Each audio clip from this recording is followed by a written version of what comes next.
కూటమి ప్రభుత్వం అధికారంలోకి వచ్చాక అనంతపురంలో దండుపాళ్యం బ్యాచ్ తయారైందని ఈ ముఠాకు ఎమ్మెల్యే దగ్గుపాటి ప్రసాద్ నాయకత్వం వహిస్తున్నారని వైఎస్సార్ కాంగ్రెస్ పార్టీ అనంతపురం జిల్లా అధ్యక్షులు అనంత వెంకటరామరెడ్డి తెలిపారు. ఈ సందర్భంగా ఆయన మీడియాతో మాట్లాడుతూ 19 నెలలుగా అనంతపురంలో దాడులు, దౌర్జన్యాలు, కబ్జాల పరంపర కొనసాగుతుందన్నారు. సీఎం చంద్రబాబు, ఆయన తనయుడు నారా లోకేష్ ఆశీస్సులతోనే అరాచకాలు జరుగుతున్నాయని మండిపడ్డారు. శుక్రవారం వైసీపీ జిల్లా కార్యాలయంలో ఏర్పాటు చేసిన మీడియా సమావేశంలో ఎమ్మెల్యే దగ్గుపాటి, ఆయన అనుచరులు చేస్తున్న దందాలను ఆయన వివరించారు. అనంతపురం నగరం అంటేనే ప్రశాంతతకు మారుపేరు. కూడా చాలామంది కూడా ఇతర ప్రాంతాల వారు ఇక్కడ రిటైర్డ్ అయినప్పటి నుంచి కూడా ప్రశాంతంగా ఉంటుందని, వాతావరణం బాగా ఉంటుందని చెప్పేసి అందరూ కూడా కలుపుకొని పోతారని చెప్పేసి ఇక్కడే స్థిర నివాసం కూడా ఏర్పరచుకుంటారు. చాలామంది కూడా ఇతర ప్రాంతాల వారు, ఇక్కడ రాయలసీమ వాళ్ళే కాదు, ఈవెన్ కోస్తా వాళ్ళు కూడా ఇక్కడ కన్నా వచ్చిన వాళ్ళు అయితే ఇక్కడే కూడా స్థిర నివాసం ఏర్పరచుకుంటారు. ఎక్కడ కానీ ఇక్కడ ఎవరు ఎప్పుడు ఎక్కడ ఏ వ్యాపారాలు చేసినా మామూలుగా వారి పార్టీ ఏ కార్యక్రమాలు కూడా వాళ్ళకి కావాల్సినవి కూడా చేసినా కూడా ఎవరికి అభ్యంతరం కూడా ఎవరికి పెట్టలేని వాతావరణం గతంలో ఇంత వచ్చింది. కానీ ఇప్పటి పరిస్థితి ముఖ్యంగా ఈ రాష్ట్రంలో చంద్రబాబు నాయుడు గారి యొక్క నాయకత్వంలో కూటమి ప్రభుత్వం ఏర్పడిన తర్వాత చాలా భిన్నంగా కూడా ఈరోజు అనంతపురం నగరం యొక్క పరిస్థితి కూడా ఈరోజు కూడా శాసనసభ్యుడు దగ్గుపాటి ప్రసాద్ గారు కూడా ఇక్కడ ఒక ముఠా నాయకుడు మాదిరి ఒక ముఠాగా ఏర్పడి ఆ ముఠాలో దౌర్జన్యపరులని, ఇక్కడ ఈ పట్టణంలో ఉండే దౌర్జన్యపరుల అరాచక శక్తులందరినీ కూడా, మరి ముఖ్యంగా ఇతర ప్రాంతాల నుంచి కూడా వారి బంధువులను, ఇటువంటి శక్తులందరినీ కూడా ఇక్కడ తీసుకొని వచ్చేసి ఒక ముఠాగా ఏర్పడి ఆ ముఠాకు నాయకత్వం వహిస్తూ ఆలీబాబా అరడజన్ దొంగల మాదిరి కూడా ఈ పట్టణంలో ప్రవర్తిస్తున్నారు. ఎక్కడైనా కానీ ఒక ఖాళీ స్థలం ఉంటే చాలు, ఖాళీ జాగా ఉంటే గద్దల్లా వాలిపోతున్నారు వీరందరూ కూడా. ఆ స్థలానికి కంచె వేసుకోవడం, తమ ఆధీనంలోకి తీసుకోవడం కూడా. ఎవరైనా కానీ ఇది మా స్థలం అని చెప్పి వస్తే వారిని బెదిరించడం, అధికారులను కూడా అడ్డం పెట్టుకొని పోలీసు వారిని కూడా, కావాల్సిన పోలీసు వారిని కూడా ఇక్కడ నియమించుకొని వారిని అడ్డం పెట్టుకొని ఆ స్థలాల్లో వాళ్ళందరినీ కూడా బెదిరించడం, ఇది నిత్యకృత్యం కూడా అయిపోయింది. ఇంకా ఏమన్నా చేస్తే దాడులు చేస్తారు. ఎవరన్నా ప్రశ్నిస్తే వారిపైన లేకపోయిన ఆరోపణలు చేసేదే కాదు, వారిపైన కూడా దాడి చేసే, ఎవరిదైనా కావచ్చు. వాళ్ళ ముత్తాతల నుంచి వచ్చిన సంక్రమించిన ఆస్తి కూడా ఈరోజు కూడా ఆక్యుపై అనేది కూడా చేసుకుంటూ ఉన్నారు.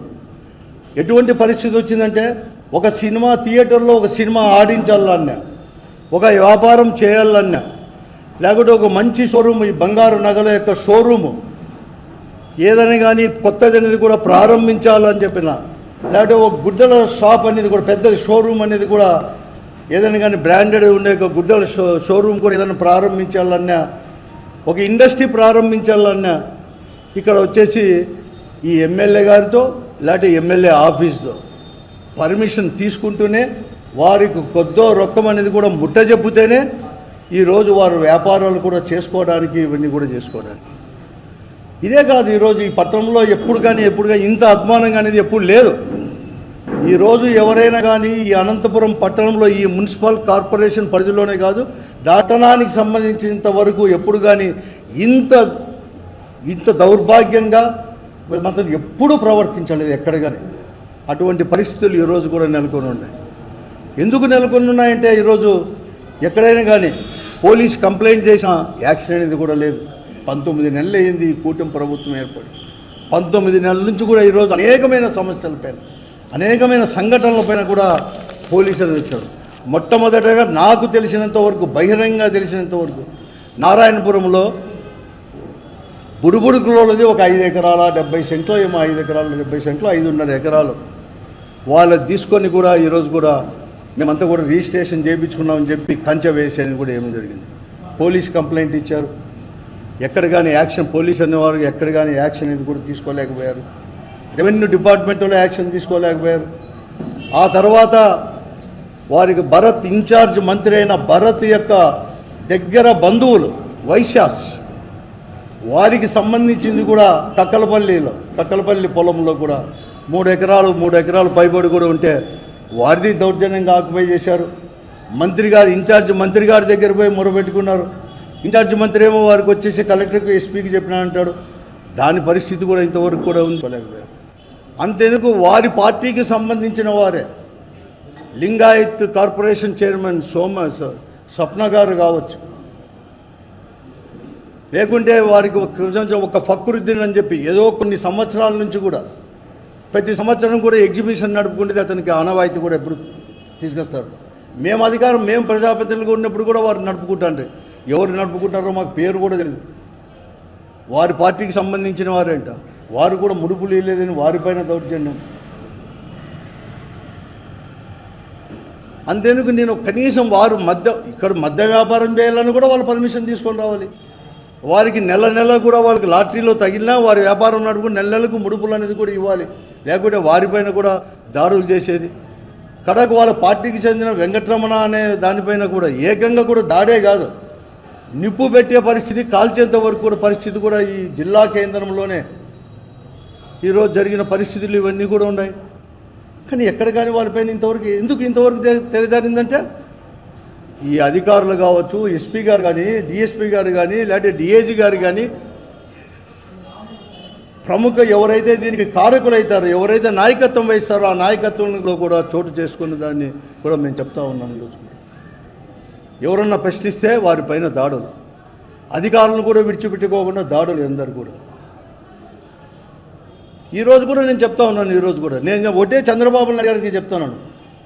ఈరోజు ఈ బందిపోటులు దొంగ మాదిరి, ఈ బందిపోటుల నాయకుడు వీళ్ళందరూ ఎలా ఉంటారో అలాగా ప్రవర్తిస్తుంటే, చంద్రబాబు నాయుడు గారు నీవు ప్రభుత్వం అనేది ఉందా?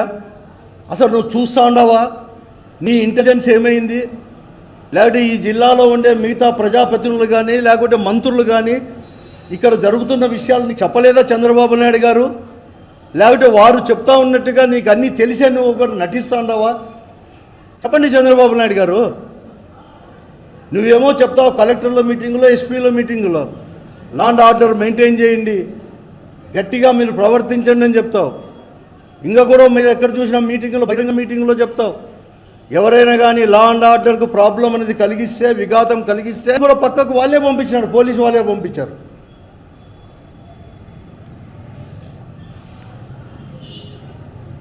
ఈరోజు భయపడతా ఉన్నారు. ఈరోజు తెలుగుదేశం పార్టీ వారు మాత్రమే ఆడిపోయి కంప్లైంట్ చేస్తున్నారంటే వాళ్ళకి ఇన్ని ఇన్సిడెంట్లు, ఒకటి కాదు రెండు కాదు, దాదాపుగా 22-23 ఇన్సిడెంట్లు నెలకు 2-3 జరిగాయి. ఇప్పుడంతా కూడా ఆ రోజు నారాయణపురం దగ్గర నుంచి లాస్ట్కి నిన్న వచ్చేసి ఆడ నిప్పు పెట్టేంత వరకు, వాళ్ళ షాపు పెట్టేంత వరకు జరుగుతూ ఉంటాయి.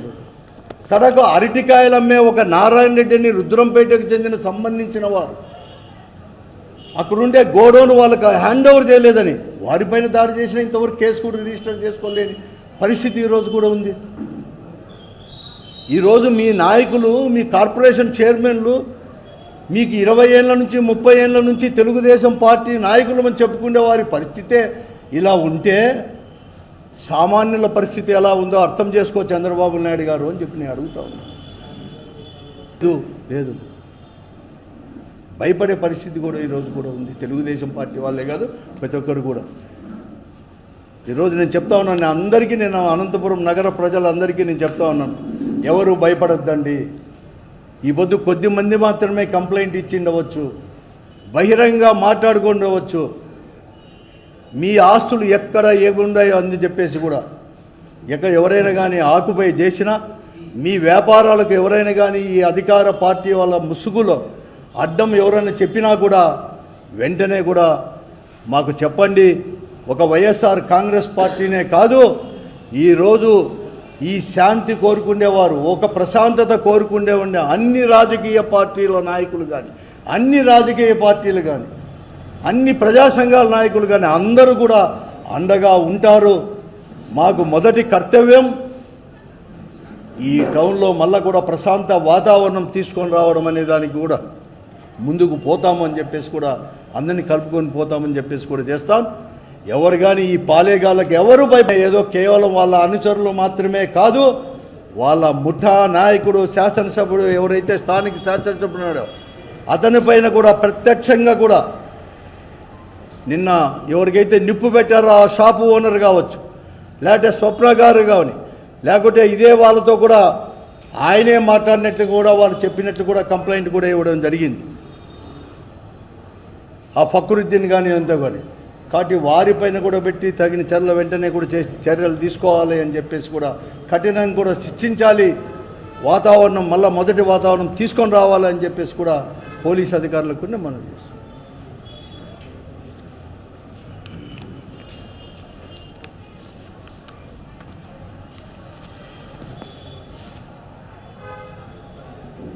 ఏమన్నదా?